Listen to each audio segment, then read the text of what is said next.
नमस्कार, स्वागत है आपका हमारे चैनल पर। मैं हूं आपके साथ शिप्रा सैनी। देश के सबसे प्रतिष्ठित नोबेल शांति पुरस्कार का ऐलान हो चुका है और भारत के मोहम्मद जुबैर और उनके साथी प्रतीक सिन्हा को ये नोबेल प्राइज नहीं मिला है और एक बार फिर टाइम्स की विश्वसनीयता पर सवाल खड़ा हो रहा है। इतना ही नहीं, आपको ये बता दें कि दोनों में से किसी को भी नोबेल पुरस्कार से सम्मानित नहीं किया गया है, बल्कि नॉर्वे की नोबेल कमेटी ने 2022 में शांति पुरस्कार के लिए बेलारूस के मानवाधिकार अधिवक्ता एलेस बालियास्की का नाम चुना है। उन्हें नोबेल प्राइज के लिए चुना गया है। इसके साथ ही रूसी मानवाधिकार संगठन मेमोरियल और यूक्रेनी मानवाधिकार संगठन सेंटर फॉर सिविल लिबर्टीज को ये पुरस्कार मिला है। यानी जिस तरह से टाइम की ओर से एक प्रोपेगेंडा चलाया गया, मोहम्मद जुबैर और उनके साथी प्रतीक सिन्हा का नाम लगातार सामने आ रहा था और जो मोहम्मद जुबैर और साथी प्रतीक सिन्हा के जो करीबी हैं, जो उनके हमदर्द हैं, वो लगातार इस तरीके का ट्वीट शेयर कर रहे थे। टाइम का जो दावा था उसे लगातार शेयर किया जा रहा था और बड़े बड़े तारीफों में कसीदे पढ़े जा रहे थे। तमाम तरह के दावे उनकी तरफ से किए गए। आपको बता दें कि वही मोहम्मद जुबैर है जिन्होंने सर तन से जुदा जैसे नारों को बढ़ावा दिया था, जिन्होंने फैक्ट चेक के नाम पर देश के सामने अपना प्रोपेगेंडा पूरा करने के लिए उसे हिंसा की आग में झोंकने का भी काम किया। कई दिन वो जेल में भी रहे। ये वही मोहम्मद जुबैर और उनके साथी प्रतीक सिन्हा है। लेकिन इन सब के बावजूद टाइम की ओर से ये प्रोपेगेंडा चलाया गया और इसमें प्रतीक सिन्हा और साथी मोहम्मद जुबैर का नाम आगे रखा गया और इस तरह से एक माहौल बनाने की कोशिश की गई।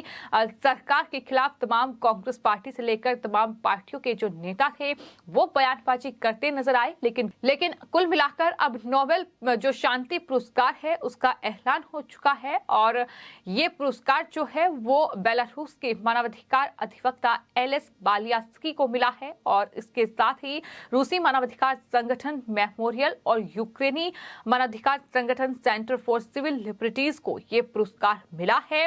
यानी साफ तौर पर टाइम पर सवाल उठ रहे हैं और तमाम आरोप अब टाइम पर लग रहे हैं और तमाम चीजों को लेकर अब टाइम सवालों के घेरे में है, क्योंकि जिस तरह से खबरों के नाम पर अपना प्रोपेगेंडा चलाया जा रहा है, जिस तरीके से खबरों के नाम पर झूठ फैलाया, तो नोबेल प्राइज जो कि दुनिया का सर्वोच्च सम्मान है और इस तरह से उसको लेकर झूठ फैलाना, इस तरीके से दावे करना, इसको लेकर द नोबेल प्राइज की ओर से कहा गया है कि नोबेल शांति पुरस्कार विजेता अपने देश में नागरिक समाज का प्रतिनिधित्व करते हैं। उन्होंने कई सालों तक नागरिकों के मौलिक अधिकारों की रक्षा करने और उन्हें बढ़ावा देने के लिए सत्ता की आलोचना की है। उन्होंने युद्ध अपराधों, मानवाधिकारों के हनन और सत्ता के दुरुपयोग का दस्तावेजीकरण करने के लिए एक उत्कृष्ट प्रयास किया है। इसके साथ ही वो शांति और लोकतंत्र के लिए नागरिक समाज के महत्व को प्रदर्शित करते हैं। ये जो है नोबेल प्राइज की ओर से कहा गया है।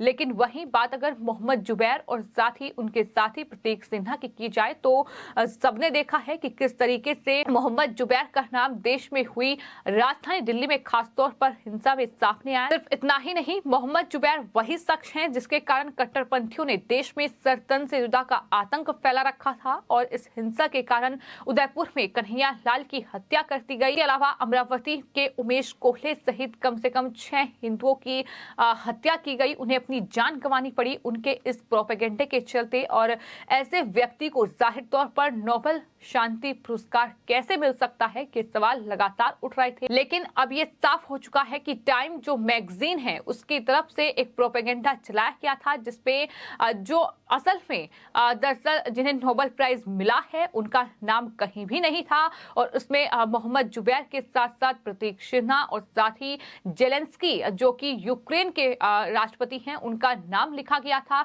तो इस तरीके के दावे उसकी तरफ से किए गए थे और यही वजह है कि टाइम मैगजीन पर लगातार सवाल उठ रहे थे और मैगजीन भी ये जो है कई मामलों को लेकर सवालों के घेरे में रही है।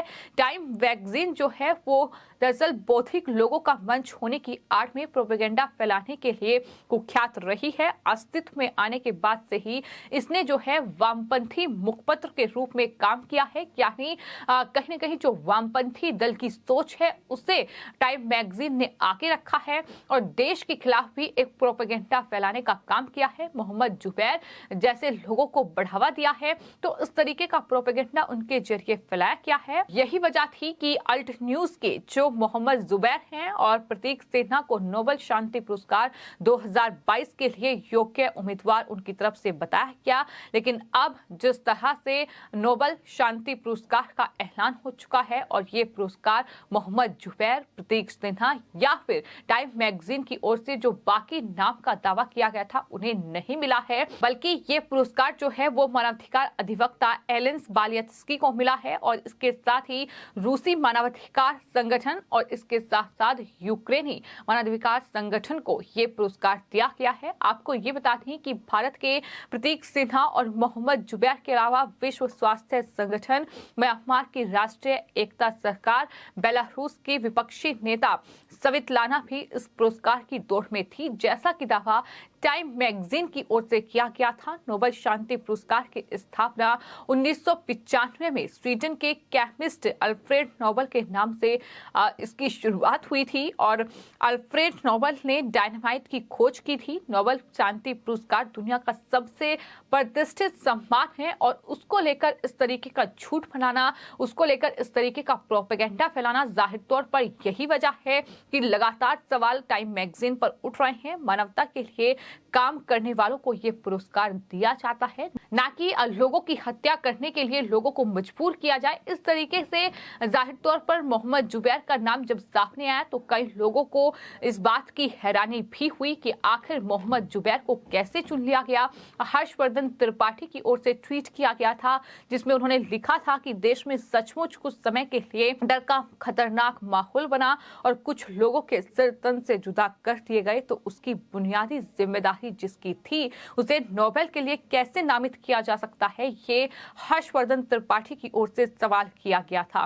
तमाम लोगों के ट्वीट सामने आए जिसमें बीजेपी के खासतौर पर तमाम नेताओं ने मोहम्मद जुबैर और प्रतीक सिन्हा का नाम सामने आने पर सवाल उठाए, लेकिन वहीं कांग्रेस पार्टी के तमाम लीडर, वामपंथी दल के तमाम लोग और साथ ही लिबरल जो मीडिया है उसका गिरोह कहीं न कहीं इसका जश्न मना रहा था। लेकिन फिलहाल अब ये साफ हो चुका है कि जिन्हें नोबेल प्राइज से सम्मानित किया गया है वो टाइम मैगजीन की लिस्ट में थे ही नहीं और जिनका नाम टाइम मैगजीन ने आगे किया वो इस तरीके से जेल में बंद रहे हैं, उन्होंने सजा भुगती है और इस तरह से उनके तमाम प्रोपेगेंडे सामने आए हैं जो कि देश विरोधी रहे हैं, जो कि देश को सांप्रदायिकता की आग में झोंकते रहे हैं। देश को धर्म के आधार पर लोगों को बांटकर दंगा करवाना उनका मकसद रहा है, सरकार को बदनाम करना उनका मकसद रहा है, देश में शांति के बजाय आतंक फैलाना उनका मकसद रहा है। तो ऐसे लोगों को नोबेल प्राइज के लिए कैसे नॉमिनेट किया जा सकता है, ये सवाल लोग उठा रहे थे। लेकिन अब